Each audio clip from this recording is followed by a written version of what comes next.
Year. Welcome to the halftime report, powered by Sports Cannabis. Your host, D-Ray, you know what I mean? I'm here with, I'm not gonna lie, I got a feeling you don't even go by Jacob anymore. Is it just Jesus of Golf at this point? Yeah, basically. I was about to say, like, I was looking for your name. I was like, I just know him as Jesus of Golf at this point. Like, that's all I got. But go ahead, man. Introduce yourself. I can never do it justice. So go ahead and introduce yourself. Yeah, Jesus of Golf. Obviously, social media people know me as that. But Jacob Galladay is the name. Born and raised Outer Banks, North Carolina. I have a background with college baseball. Baseball was my passion. That ended, moved to Humboldt, spent some time out there, learned the culture of cannabis for a few years. And once that ended, I was like, let's go play some golf professionally or, high level golf. And that started 2017 and did okay and was doing better and cashing a few checks. And then kind of, once COVID hit, saw the movement of cannabis and saw the movement of golf. So realized the two of them are kind of mingling. So let's kind of combine them, normalize them, educate what we can, and just keep building the passion inside the plant, right? So Facts. I'm not gonna lie, man. I thought if any sport would have a hand in golf, like y'all motherfuckers are on the grass the entire time. Like having grass on the grass, just I'm not gonna lie. I went to a golf outing. We hit the J right before we got out there, and I was like, okay, if this is what golf is, I'm a fan. I'm a fan. So has it upped your experience that much more? oh yeah, no, absolutely, right. I kind of, when I first got done with baseball, was just, post injury, all that, all like, what am I going to do? So then smoking a lot of herb. And that's when I kind of picked up golf. That was 2013. So then I think it really hit me. It was just being able to escape the reality of not playing sports anymore, or, not being able to chase the baseball, realm professionally. It's like, okay, well, this is over. What am I going to do?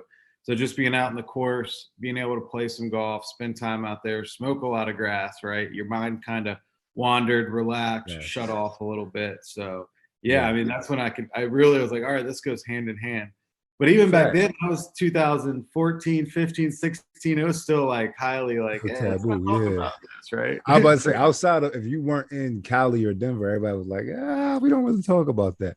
So Yeah. I gotta ask you. You said that you played baseball in college. Obviously, the injury is what sidelined you, and then ultimately got you into golf. So what was that transition like, and how did cannabis help with it? My mom, well, I played golf growing up a little bit. My mom played in college, so Yeah, I had a little background, knew how to swing a club, and then kind of once baseball ended, went D1, JUCO, D2, had my fun. yeah, But yeah, injuries freshman year, injuries senior year, and then after that, I was like, all right, let's kind of end it. And then I was just, I think I was smoking cannabis a lot all through college. So after my freshman year, JUCO rules obviously are pretty lax, so we were having fun there. And then D2 school was pretty lax. So, I mean, I was always smoking and, was always just being able to the recovery. I was never much of a drinker. And when I did, it would get out of control. So I was like, let's just stick to the herb, yeah, yeah. And then once baseball ended, I think, Humboldt taught me a lot, being able to, go out to Humboldt, was able to, see the culture. That's right in 2015 to 17, 18, right when it was kind of booming and, people were starting to change their perspective a little bit. So, I was just able to learn a lot through all those farmers, all the people up there that have been there forever, second, third generation. And that kind of just taught me a lot of being able to escape just the baseball, college athletic realm. And then, Yeah. just understand kind of and be grateful for what you have, try to live in the present. And then just the whole cannabis movement taught me that a little bit better. And Yeah. then once I got into golf, it was just kind of, it just kind of correlated all in all. There wasn't anything that like touched it. It was just kind of already there, right? Okay. It was like All right. part of everyday life at that point. I was like, all right, let's introduce golf to cannabis more than Yeah. anything. I would say so. I'm a movie guy, and to me, a lot of things come down to a singular scene. You can sum a lot of things up to a scene. So walk us through just the first day that comes to mind, where you got grass on the grass, and you're just like, you know what, everything gonna be all right. Like, tell us about that day, because you strike me as a good storyteller. I don't know what it is, but I feel Yeah. like Oh, I the feel like you first. could do this. So the first. Oh man, let's. Man, it's gonna be tough. I think it was when I got back from like spending time in my first time in Humboldt, living in Tahoe, spending time there. I just moved back east, was like just starting to get into golf competitively. And I Yeah. think I was living in Pinehurst, just moved back. I think I'd just like gone out that night, probably just been back the first night, second night. But I don't remember vividly the day, but I remember the instance. Like, it's afternoon round. I grew up my childhood there. It was like the turnkey moment where I was like, hey man, I'm like out here trying to do this golf thing for a living. I'm 26, 27. I've we've owned this condo since I was 4 years old. So I've spent a lot of time doing the same thing. So it's like those memories getting brought. And then I was like, Yeah. all of a sudden, I'm just kind of sitting out there by myself, enjoying nature, and then I'm just puffing a bowl, right? And it's like I have the herb from when I was out in Humboldt. Just got back east, so it was like everything was right in the moment. It was like unbelievable weed, the passion and the moment of like golf starting and everything being like perfect was Yeah. there, right? So it was like, yeah, there's no stress. Like I'm gonna go be on tour, right? Like let me puff this bowl and just imagine this shit, right? Lit, I just like that you made it happen though. The word has turned into a buzzword, but you manifested it. For you to get the vision of it like that, and that now to be your life means like, nah, you saw that shit and you made it happen. So you talked to us about the long drive game, because earlier you said you were like a professional golfer, and then you stopped yourself and said, I'm in professional golf, as if it's two different things. So first of all, what's the difference between, I don't know, just a long driver and somebody, you know what I mean, who plays golf professionally, as you said, and why you went with long driving? yeah. Well, I mean, number one, I went with long driving because I wasn't good enough golfer. So that's easy to sum that up. And I mean, just golf is the whole game, right? It's tee Mhm. box and making a putt. So there's a lot more than just hitting it 350 yards, 400 yards. Yeah, So for me, I was always fast, always could jump high, very athletic in a lot of the things I did. Hit a baseball a long ways. So I could send a golf ball a long ways. And for me, it was a mhm. lot easier to go out there, be a top 20, top 30 in the world and, cash a check or two and kind of market myself and build, this image and this brand inside golf. And, luckily golf's booming and saw an opportunity of that way easier than trying to do it in golf. There's 4,000 golfers in the world that could go out there and win any given day. Yeah. And it costs a lot of money as well. Didn't have the money to back it, and kind of just was like, okay, well, golf we're gonna put on hold. These guys are really, really, really good. I have something in long drive. I can hit it long. There's, it's kind of like wrestling, very extreme sport marketability. People are Yeah. into it back then when I started. Luckily, it's starting to boom again. So I just kind of saw that opportunity and was like, let's go with it, right? Okay. Yeah, Nah, bro. Fuck it. I was about to say you going with the flow. I had to ask because the way you separated the two, I'm like, well, hold on. What's to me yeah, that's professional golf. You can get out there and do some shit, because people underestimate golf and baseball. And I'm not yeah, gonna lie, I am one of the people that used to underestimate baseball. I was yeah, talking shit. I'm a ball player, basketball, yeah, play basketball and football coming up. So I'm talking shit. I'm popping shit like, man, that shit, yeah. y'all can eat in the dugout, y'all can do all that. So I my know. friend who played baseball, he was like, all right, let's go to the batting cages. Yeah, Cranked it up to 60. That motherfucker came out and I was like, that was the ball? Like that was yeah, like I was like, he was like, yeah, he was like, and the average pro was throwing in the 90s. And I was like, oh yeah, no, I got a new respect for this. But yeah. baseball and golf don't get their respect for the difficulty. So how do you work your daily regimen around cannabis? From I understand you use it on a daily, right? Oh yeah, yeah, for sure. How do you work that into something as skilled as golf? Because you really got to be as relaxed as you have to be. You have to be a certain amount of focused and in a flow state, as our guest Ryan Rappaport has said it. Like, how did you get to a point where it's like, all right, I'm comfortable with smoking every day, but also training seriously for golf? Yeah, I think the smoking every day actually happened in like college baseball. My Hmm. last year or two, well, especially my last year, was having a really good year. Blah blah blah. You can Yeah. vent all about that. We can, oh my god. Anyway, so I tore my labrum, ran into a wall, popped my shoulder, labrum tore. But that was like my fifth year, and I couldn't really get a sixth year, so I was stuck as like, all right, well, you can either just sit out or you can kind of play. And yeah, I was like, well, I mean, what am I gonna do? Sit out my last year, have no fun, and like never play? I was like, all right, well, I'm gonna play. Like I just have a Yeah. torch. It's just gonna hurt a lot. Like I can't swing. So like Yeah. I played, and I think that's when I was really just like, all right, like f this. Like, well, Yeah. Yeah.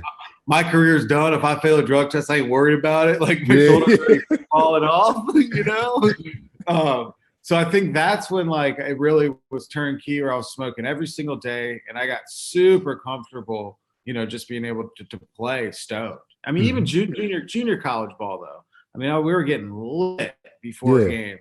Yeah, the cannabis for me, when I just get so stoned, it's almost a tunnel vision thing. Like it just Mm. lets me shut off like outside noises and stuff. So it doesn't really, obviously it's going to affect me physically. There's obviously science behind that a little bit, right? Reaction's Yeah. going to be a little slower. You know, you can go on and on. But for me, it was just, it let me shut off, let me tunnel vision. And then, you know, junior college last year, a D2 ball, I just got super comfortable being just hella baked, getting in the zone and just staying Yeah. safe, right? And then kind of when I was playing golf, same thing, was just very adamant smoker. So it was more just a daily regimen. And then I learned how to golf being stoned all the time. Okay. All right. So I said you went into it that way. I Yeah. asked Ryan the same thing. I asked you, how long did it take for you to get comfortable with? Because obviously, like people don't understand when you're dealing with cannabis, you're talking about so many different compounds. There's a million and two ways of somebody doing it right. There's a million and three ways of somebody doing it wrong. You know what I mean? So, at what point did you feel okay?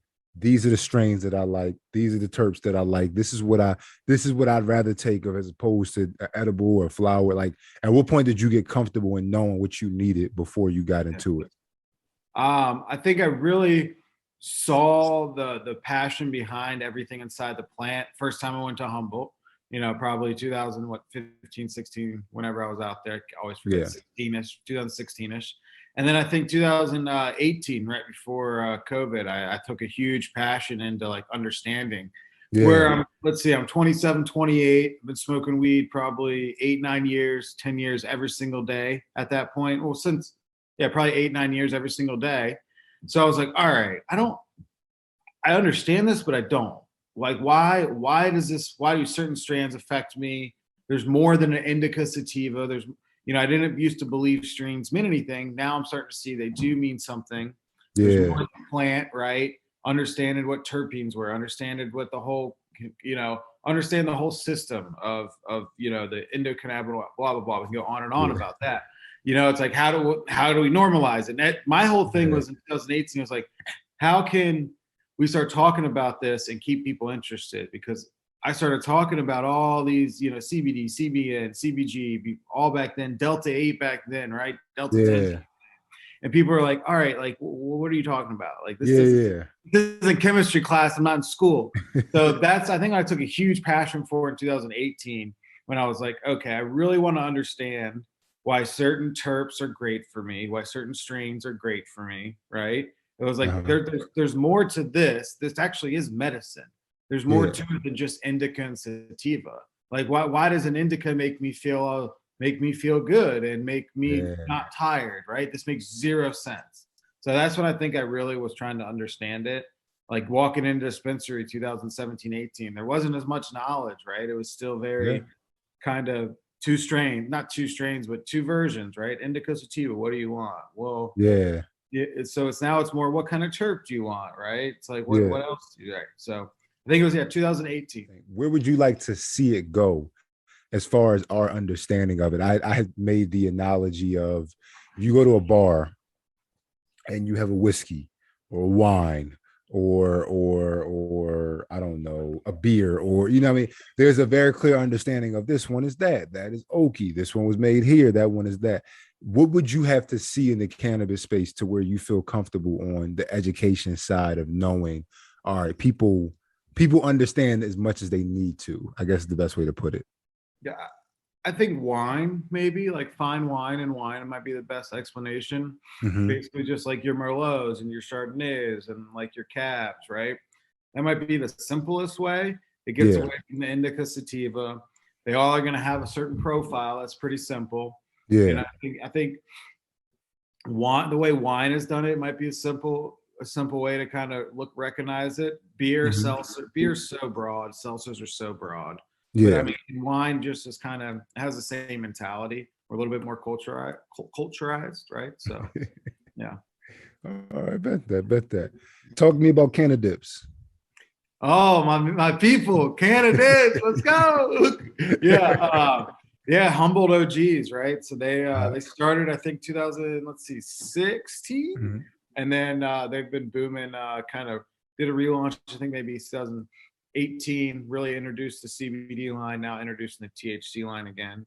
But Humboldt Cowboys, born and raised, all of them Humboldt. Second, third generation. They've a founder case. Has been out there since I think 2003. So they got it going. They're hopefully going to get in some more states this year. But their technology is epic. It's all water soluble, coconut fiber basically inside. 25 milligrams, 10 milligrams. But they're epic. I mean, they got it going. So what was it about them that made you be like, these are my guys? I think just Humboldt culture. They're just the content they've put out. They've gone to all the farms, the OG farms out there. They're talking about the plant in a way that's trying to educate it, normalize it, talk about it in a way that it's fun and it's getting away from smoking the plant, right? They're creating golf content and extreme sports content. That's bringing awareness to just the cannabis culture. And I think that's super cool. Like, keeps me, just loving what they're doing and they're super just passionate. So that's another thing. I love that, bro. I love that. So you done mentioned this several times, and I was about to get in the party tour, but you got to tell me about your best day ever in Humboldt. You didn't mention this shit 7 times at this point. So I could tell no, because I'm gonna be honest. So you sound, I'm very, the reason I asked about your transitional period with cannabis is because not only is where you're at a huge part of that story, but what you're going through in your life is a huge part of that story. Like both of us, career into injuries. Obviously, you were smoking beforehand, but for me, I was in Philly when I really started to get into cannabis. So some of my favorite, best memories are in Philly, with cannabis, going back to the point where I finally told my mother I did. It was hilarious. I was like 24. She was like taking care of me because I wasn't able. My knee was in shambles. And I remember like getting in the back of her truck and her taking me to like the best park in the Philly called the Belmont Plateau. And she pops the back of it. Sorry. And I like lean out of it with my just leg just completely braced up. And I just light one up, out the back of it. And I was like, everything's going to be all right. Everything's going to be okay. Like I'm okay. So you got to tell me about one of your like best days in Humboldt where you're just like, I'm never going to forget this place, because you have it. And I can tell that it means it has a special place in your heart, should I say. Yeah, I think it's probably recently when I just visited there last October. It was kind of just first time back in a couple years. Just, spent two seasons out there, like half another season. So I think, and then I was out there seeing the Canada guys with those guys for 2 weeks. Homie T-Bone, Exotic Flavor guys, my homies Cloud Hands. That other farm I partnered up with, they're based out of there. They're all OBX, Virginia Beach, East Coast surfers. So we have a lot of the same acquaintances. So it's just like super cool to like just go out there and experience all these farms and actually like, play golf with these guys. And, it was more than me like going out to the farm and doing a deal or, trimming weed and, trying to make a little bit of cash. It was like, oh my God, we're actually playing golf and we're homies now. And like, this is like expanded into something more than I could ever imagine. So it's probably, we're all playing golf with, some of the 2 or 3 of the legendary, farmers, homies out there, in Black Market Viking homies, all those CJ Humboldt crazy heads and Exotic Flavors, all the candidate founders. And I think it was playing golf with them and just like sitting out there smoking some of the best grass I can actually imagine, just, sample bag after sample bag and candidate after candidate. I'm like, it's like golf has brought me to a place that I had this huge passion for and like appreciated before anyone ever really kind of knew what Murder Mountain was. And like, I had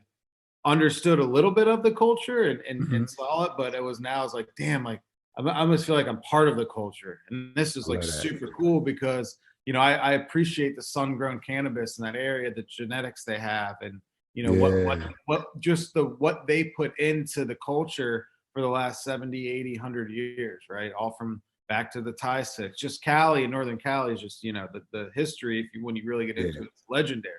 So it's like, damn, it was like these guys have been growing weed for 30, 40, 50 years, them and their family. This is crazy, right? Yeah, man. I never thought of it like that. That has to be, it was fun. We'll talk about it later, but somebody had brought up how the NFT space is going to help with the knowledge of things like that. But before we get into that, it's halftime. This is the halftime report. You know how we get down at halftime. So what you got with you? I saw you had a nice little rig over there. You had something. We got a little bubbler. So this is actually, there's a story behind this, obviously. So I was just out of junior college, probably, or just in junior college, obviously huge stoner. And this was like a legendary Sen company, Island Eyes and the OBX, this legendary blower. This was like the last piece he ever did before he passed away. So it's like, and I've had it now for, let's see, I mean, it's what, 2022? I've had it for 12 years. Damn. 12 years. Yeah, look at this. It keep you kind of clean whenever, you know, just for times like these. Crazy. Smoking on some Humboldt too. Humboldt, you know, obviously.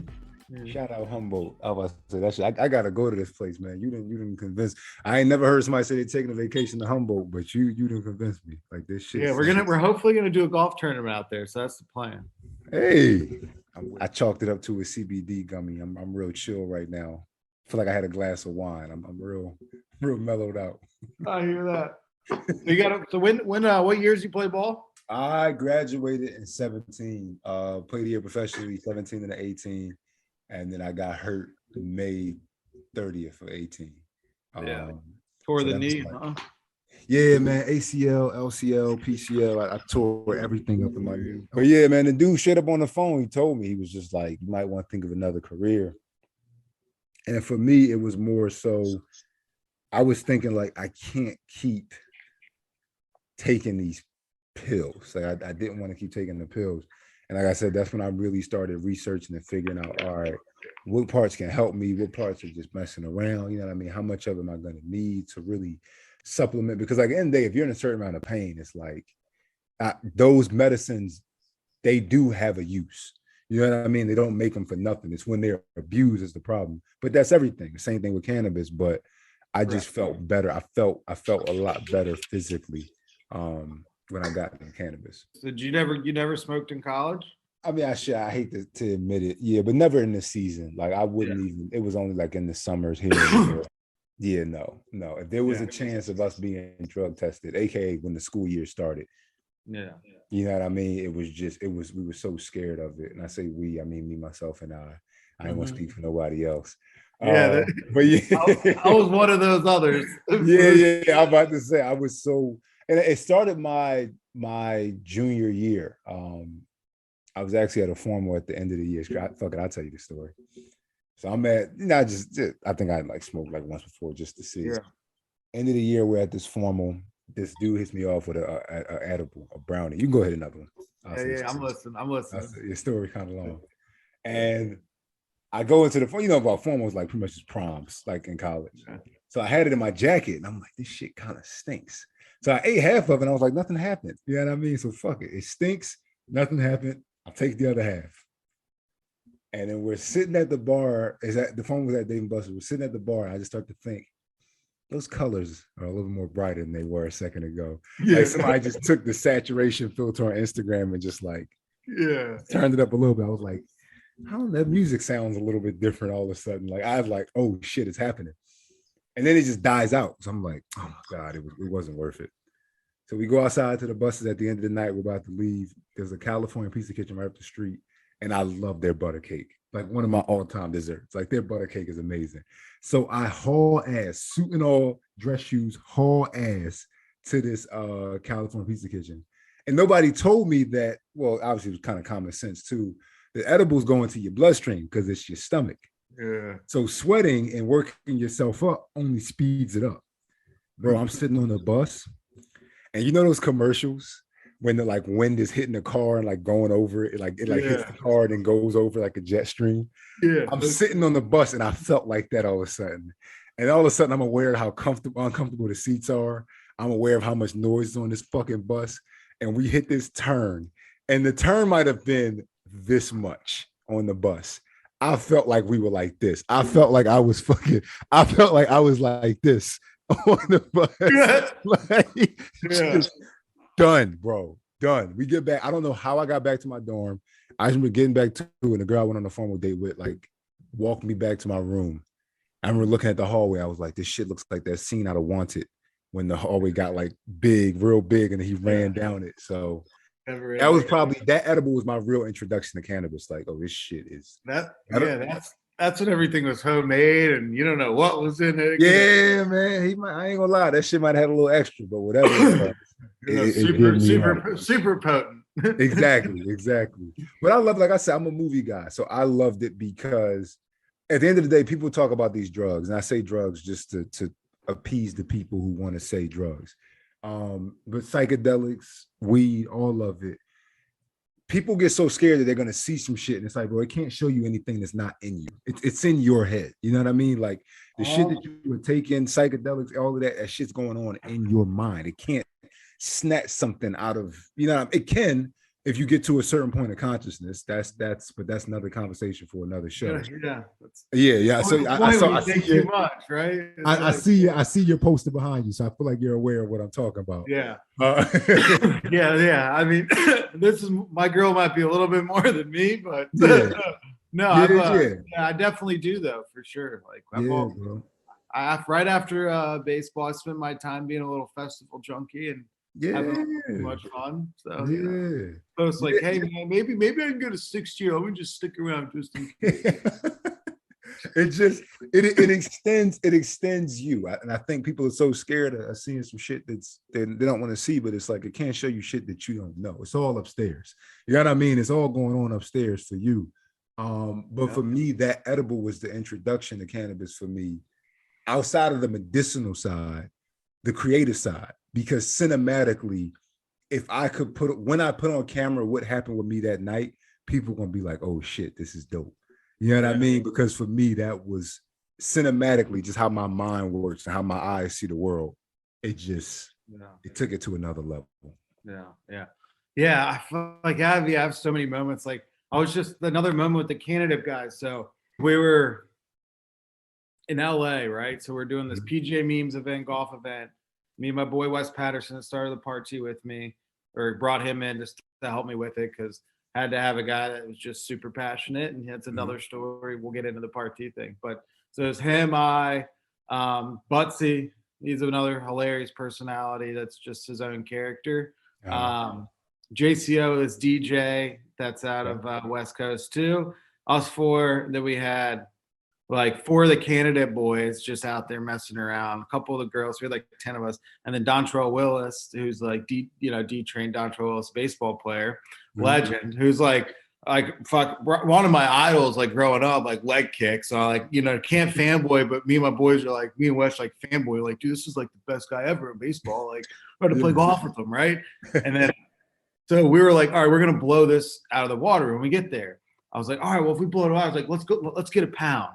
So I go meet with some dude down in LA and grab a pound. So I have a pound in my backpack, like rolling into this event. So like, I'm just like, all right, we're going to kill this. Right. So I'm like, I have the pound, I'm passing out. I was like, all right, guys, just take handfuls. For like first time ever interaction with like D-Train. I'm like, yo, what up, bro? Like we're like we're at Trump LA, like an unbelievable golf course, right? Like Trump's course too. And I'm just like shaking my head, and like it's like, okay, what are we doing? And I'm like, he's like, oh man, like, oh, what up, guy? We're gonna have a great time. He's like, you guys got some weed, right? And I was like, yeah, check this. I was like, is this enough? I opened my backpack and there's a pack. It goes, oh man. I was like, all right, we're gonna have a good time. I was like, this is messed up. I was like, I have a pound of weed with like one of the legends of baseball. Bro, that's the stories we live for, man. All this shit is about stories, man. My boys, they host this huge Golf for Cops. Wes Patterson has huge Golf for Cops event, supports all these, fallen police officers. Great, it's unbelievable event. They do like raise probably almost $1 million a year at it, and they're starting to expand. But they like this year, one of the guys decided to do a roast. So they roast me, of course, and I was like, he talks about this picture, you like search Google. I'm like, oh, okay, great. Like see one of my old baseball pics. He pulls up a pic of me in Humboldt in front of all these plants at this like cops charity. But you have Eric Trumpson in the thing. You have like Jack Nicklaus, all these legends with me, and I'm just like, all right, we got this is not good. I was like, that's just what it is. I'll be known as cannabis. I'm about to say. So I gotta get back on track. Part T, you let's rap about this. Let's rap about this. You just said your man's passionate about it, he helped you with it. So what talk to us? What is it? Yeah, so we'll run through the whole crew. Chris Keating basically shot me a DM last December that we'll rewind it quick. Shot me a DM that said I looked like this DJ, Boogie T. And a couple months prior, we were at Colorado, Wes and I, we're at a bar, and this girl was like, hey, you look like Boogie T. We're like, what? Like, who's Boogie T? And look him up, this DJ, Boogie T, shout out now. Just saw him in concert like 2 weeks ago. So it was great. He's this DJ, DJ, bass DJ. Mm-hmm. So, this lookalike of mine.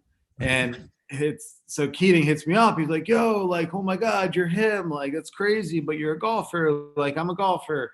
Let's, do this and this. And we're trying to go to Sweetens Cove. Weren't able to go. And we're like, hey, let's start a music festival, like golf, music art festival, basically. See what happens. So was living with my boy Wes Patterson. I was like, hey man, you want to be part of this? We're gonna throw this like music art festival. He's like, what are you gonna do, bro? Like, all right, get in a call with Chris. He has a huge background and throwing festivals, and ended up was like, hey, let's actually do this. So about 14 months ago, we kind of had the idea, us three, and then brought on Dave House, which is a huge production guy that does like Rolling Loud, Lost Lands, a lot of the Gorge events, and so on. And then our other boys, Battle Test Security, which are all the security. They just did the NBA All-Star Game security, have a couple NFL teams, doing Ultra 2 weeks. And then our other boy, Greg Mike, who's the artist and his agency. So we kind of all partnered up about 2 months after we all met. And we're like, hey, let's throw this like basically Top Golf, Pop Stroke, music art festival on a golf course. And, kind of launched it. First one, let's see, like 3 weeks ago, feels like 3 years ago. It's been so long, but so crazy. And had, Secret Walls are out there, Wynwood Walls are out there. So the art element was super epic. Whalers played, Andy Mineo shot a couple drops, 3-4 DJs, the golf tournament in the morning and golf stuff all day. So that shit sounds so lit. I went to the Phoenix Open a couple weeks ago. I just missed you then. I was out there. I know. I was thinking. I was like, he definitely was there. If you throw shit like this, you were definitely there. But bro, I gotta be honest. Obviously, us coming up, you always heard about golfer being like an older gentleman sport and then being real like docile and chill and real kind of calm with it. I like how our generation does golf. Like, fuck it, let's have fun. Like, obviously the Phoenix Open was just debauchery. That shit, that shit's Mardi Gras meets golf. Yeah. But a happy medium, which just sounds like what you guys have struck. We're gonna play golf, it's gonna be competitive. We're gonna play the game and do justice by it. But fuck it, let's have a good time. You know what I mean? Like, let's enjoy the day. That's what it sounds like y'all are getting into. I love that direction golf is going in. No, it's great, right? It's just the traditional game. I don't know. I guess COVID helped in the realm that you had this huge increase, and luckily there's only so many golf courses, so people have to find new ways, and everyone doesn't want to play 4-hour rounds. Like people people don't want to keep score, so it's like find ways to just swing a golf club and basically use it as a new bar. It's just a new social club, and the more people understand that it's a networking in a bar, and it's better than sitting in a booth inside. You're able to like mess around, right? So exactly. So many options. So that's kind of what we saw in the whole party thing. We saw this influx of people that wanted to swing a golf club and wanted to do other things while they do it. So why not just try to involve it, make it a little bit more exclusive, and see what happens. Next one, hopefully Phoenix in the fall. So we'll see. We'll get you there. I'm around. I'm Yeah. around. All right, so I gotta ask. How do you do it? There has to be a dance, bro. There has to be a dance because golf is not exactly the most open. Let's be honest. You know what I mean? Like you see where the NBA and how reluctant the NFL is being out, knowing damn well their athletes do it. So how do you play? How do you in this manage this gray area you're in between the dead seriousness, sponsorship dollars, quite frankly, of golf, and then being in that realm where you're not completely disqualified? Yeah, I definitely have cost myself a few dollars in the large sponsorships. I'm not going to say the brands names, but there's the big corporations. They're going to be hesitant to work with me because I'm going to, be passionate about cannabis, post cannabis. It scares them a little bit. It's Yeah. not federally legal, so there is going to be ifs, ands, and buts about it. It's not worth a dollar amount to them. So definitely have seen reluctantness, a little bit here and there. But I also believe that if I could, get the cannabis brands behind me, there's money to be made. And, obviously you got to pay the bill somehow. But also, I also believe that it's going to be federally legal at some point, right? Yeah. So, and then if I'm the face, inside cannabis, of golf or golf inside cannabis, these big brands are going to want to get inside. They're going to need consultants. They're going to need people that had the passion before. And, I believe there will become a time, some point in the future, don't know when, but that's going to, make a huge influx. So it's like, might be giving up a few dollars now, but I think they'll come back later.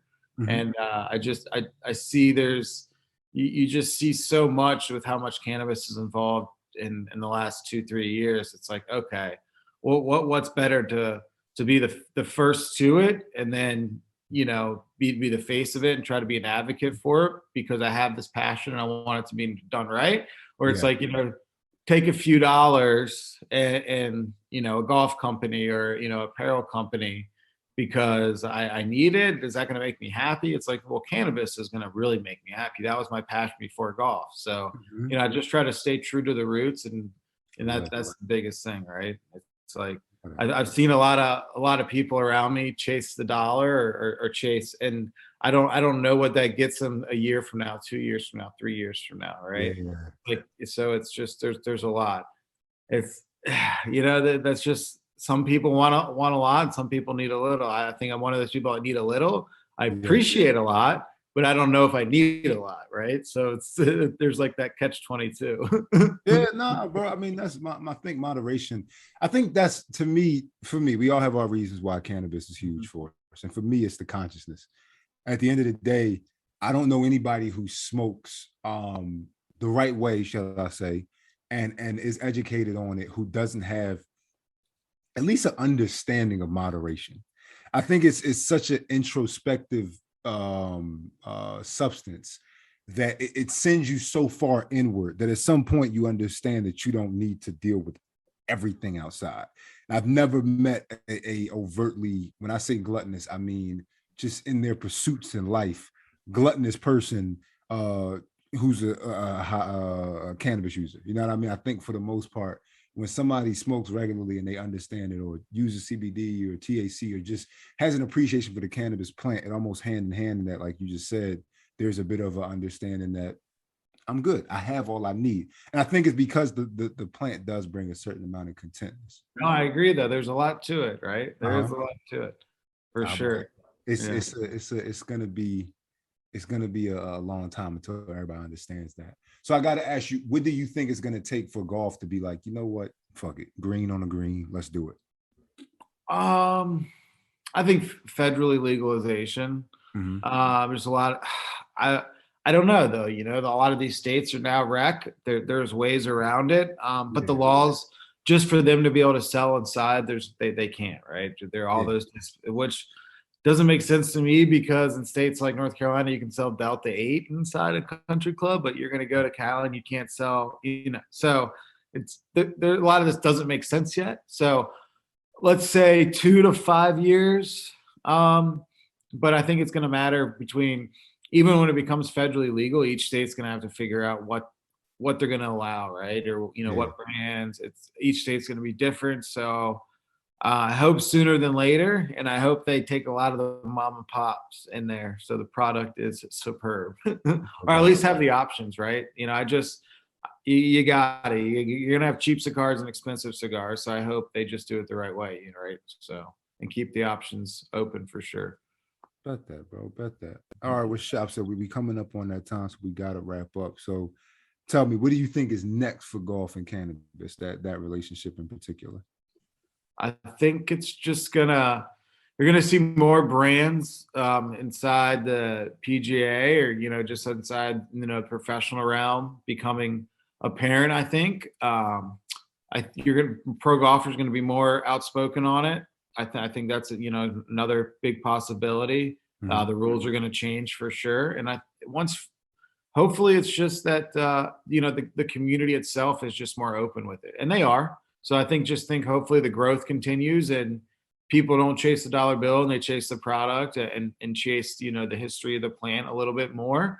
And a lot of these people, I always go back to wine, but when they drink a good wine, or a fine wine, they're not going to go out there and spend $80 on a bottle. They kind of want to know where it's coming from, the history behind it, the trust. So I think the biggest thing in cannabis is find companies we trust, find brands and partners that have a history inside, the industry, aren't just ones that say, hey, here's money. Or if they are those, make sure they brought in people that understand the culture, right? Yeah. So it's just, find those right people associated with it. And once we do that inside golf and people realize that, both's going to expand drastically because you're going to have people with the passion that understand it. You don't join a country club because you join a country club because you like the community, right? So it's the same thing inside cannabis. You don't join a country club because you like the golf course, but there's always more to it, right? Yeah. So it's the same thing. So don't join a cannabis brand just because it sounds cool or you think that's the right. It's like join it because there's a community behind it. That's the biggest thing we can all do, right? I like that. All right, bro. Anything you want to plug? I think Cannadips, Cloud Hands. My homies, Timeless, all the cannabis homies, obviously Exotic Flavors. We'll plug Party. Dormy Network, they're homies. They appreciate it. Their golf community. So they've always been supportive of me. They haven't said anything about me posting cannabis yet. But they appreciate it, right? They see the passion and the drive, as long as all these other people do as well. So let's LA Golf Shafts, they're another one, Fujikura. You can go on and on. I've had a lot of good support, and a lot of people, I think, just see the passion behind kind of what I'm doing and see the realness behind it. Obviously, Malbon Golf, Stephen Malbon, he's a homie. That's another one that's been, big mentor and staying true to, who I am and, be appreciative and grateful of all of it, right? Hey, my man, thank you to Jesus of Golf. Thank you for joining us, you know what I mean? And this has been the Hands Off Report. Thank you, man. Thank you. Just definitely stay tuned with everything they got going on in the cannabis space.